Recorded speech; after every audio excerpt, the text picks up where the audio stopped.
कि अगर जनसंख्या का यही हाल रहा तो हमारे देश में भी तालिबानी ताकत जो है वो सर उठाएगी और अफगानिस्तान का हाल हो सकता है। और विपक्षी के समस्या का समाधान कभी नहीं होगा, वो इंतजार करते रह जाएंगे, कभी उनको सत्ता पक्ष में आने का मौका नहीं मिलेगा। उनका सबसे बड़ा समस्या यही है। इस वक्त बिहार में जातीय जनगणना को लेकर के खूब राजनीति हो रही है।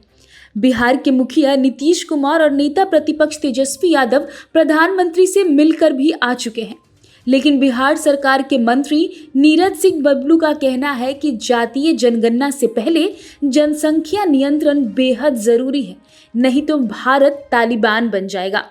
उन्होंने कहा कि बीजेपी के कई नेता इसके पक्ष में हैं, लेकिन लोगों की अपनी अपनी पसंद है। जनसंख्या नियंत्रण इतनी ज्यादा जरूरी है कि देश तालिबान में तब्दील हो सकता है। जनगणना लोगों का अपना अपना पसंद है, जिनको पसंद है वो अपना काम कर रहे हैं। मेरा मानना है कि जातीय जनगणना से पहले इस राज्य में, इस देश में जनसंख्या विस्फोट हुआ है और जनसंख्या नियंत्रण कानून इस देश में बनना चाहिए। उसके बाद कोई और जातीय जनगणना होता रहे, कोई दिक्कत नहीं, पहले जनसंख्या नियंत्रण तो करे। पहले ये धरती जो है ना, ये जनसंख्या के लोड से दबा जा रहा है। हमारा देश का जो क्षेत्रफल है और जितनी जनसंख्या है उसमें हमारा देश दबा जा रहा है जनसंख्या के भार से। कोई विकास का काम संभव नहीं है अगर यही रफ्तार जनसंख्या का रहा। और मैं तो यहाँ तक कहना चाहता हूँ कि अगर जनसंख्या का यही हाल रहा तो हमारे देश में भी तालिबानी ताकत जो है वो सर उठाएगी और अफगानिस्तान का हाल हो सकता है। इसलिए सबसे पहले जनसंख्या नियंत्रण कानून बने, उसके बाद जो जनगणना करना करते रहे, हमें कोई आपत्ति सर एक और सवाल है सर, जेडीयू हो जाएगी तो ऑटोमेटिक है कि भीड़ कम हो जाएगा जब लोगों का समस्या का समाधान हो जाएगा।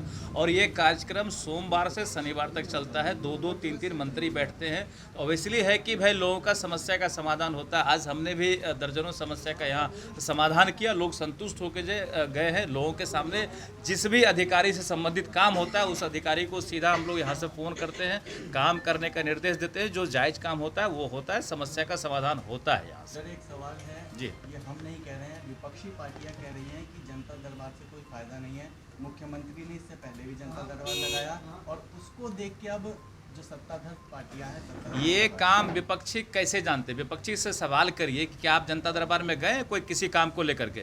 जनता दरबार में कोई पार्टी नहीं आता, जनता दरबार में जनता आती है अपने समस्याओं के समाधान को लेकर के, और जनता के समस्या का समाधान होता है, ना कि विपक्षी के समस्या का समाधान होता है। और विपक्षी के समस्या का समाधान कभी नहीं होगा, वो इंतजार करते रह जाएंगे, कभी उनको सत्ता पक्ष में आने का मौका नहीं मिलेगा। उनका सबसे बड़ा समस्या यही है और उनके समस्या का समाधान कभी नहीं होगा। उनकी संख्या काफी ज्यादा है सर, तो क्या लगता है उनके विधायकों को जनता दरबार लगाना चाहिए या लोगों की समस्या? बिल्कुल, जो लोग जनप्रतिनिधि हैं तमाम जनप्रतिनिधि को जनता दरबार लगाना चाहिए, क्योंकि जनता जिन्हें चुन के भेजती है, जवाबदेही देती है काम का, उनको काम करना चाहिए, जनता का सुनना चाहिए और जनता के समस्या का समाधान करना चाहिए। और किसी पर फेंकने से काम नहीं चलता है कि मुख्यमंत्री लगाते तो क्या होता है, अब पार्टी में लगता है तो क्या होता है। तुम लगा के करो भाई, तुमको भी तो मैंडेट मिला है, तुमको भी जनता चुन के भेजी, तुम भी लगाओ, तुम भी समस्या का समाधान करो, पता चले किसके यहाँ ज्यादा समस्या का समाधान होता है। उनका तो वो समस्या है नहीं, जनता के समस्या से मतलब नहीं, उनको खुद के समस्या का समाधान चाहिए, जो संभव नहीं है।